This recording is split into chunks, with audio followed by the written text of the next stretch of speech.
Hello and welcome to Business Standard Views of the Week. What's in store for the markets in the new Samvat? How is Gati Shakti a transformational initiative? And what does the world need from the COP26 summit? Subscribe to Business Standard and read this week's top opinion pieces to find out. We start off with an incisive piece on the markets. Share prices broke free from the usual moorings during the past year.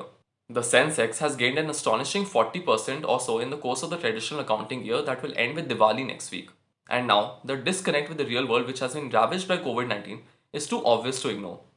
So, what's in store for the markets during the new Samvat? And where would investors go? Answering these questions in his latest column, T.N. Menon reveals the only remaining option for investors going ahead. Well, investors would do well to heed Nenon's advice. Speaking of crucial advice, now we delve into how a major government initiative can be made a success. The Gati Shakti National Master Plan is clearly ambitious in its scale and delivery expectations. In fact, its success or failure will have a decisive impact on the fate of the Indian economy. Therefore, it becomes all the more important to dive into its details.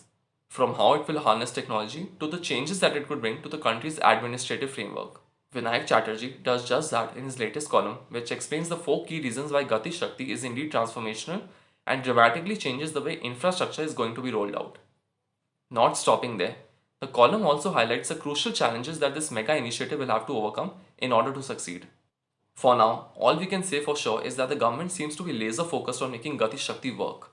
On that note, here's another area that merits the government's focus if it wants to secure the health of the economy. The RBI governor recently drew our attention to the importance of accurate financial information for resource allocation, market confidence, and financial stability.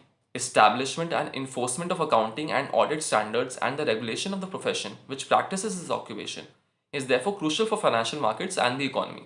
With that in mind, KP Krishnan's latest column fleshes out how both the Institute of Chartered Accountants of India and National Financial Reporting Authority can be harnessed to create a clear regulatory framework and machinery for the conduct of the accounting and auditing profession.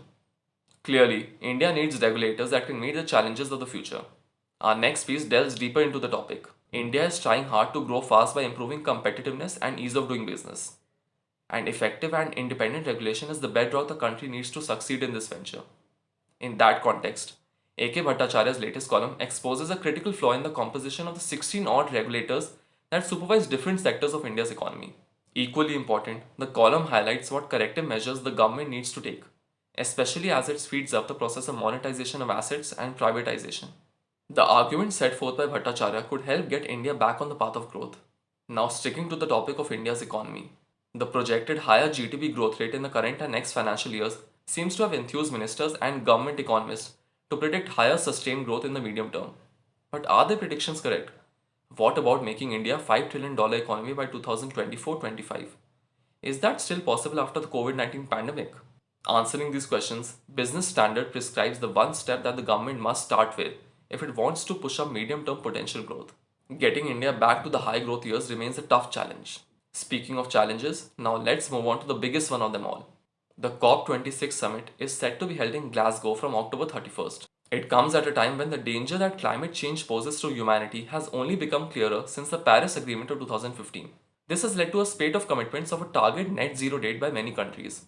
However, Nitin Desai's latest column argues that merely announcing the destination would not be enough. The roadmap to the destination is even more important. With that in mind, Desai outlines the 6 crucial measures that governments need to agree to in Glasgow if the climate change issue has to be tackled. It wouldn't be an exaggeration to say that our future depends on what transpires in Glasgow in the coming days.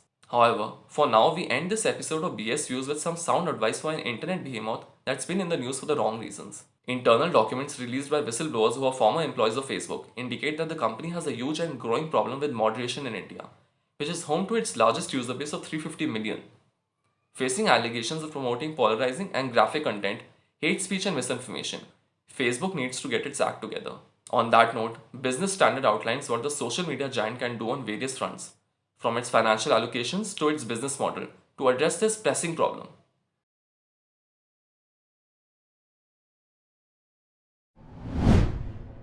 If you like this video, share it and subscribe to Business Standard. For more news, views and insights, log on to www.business-standard.com. Do also follow us on YouTube, Twitter, Facebook, Instagram, Telegram and LinkedIn.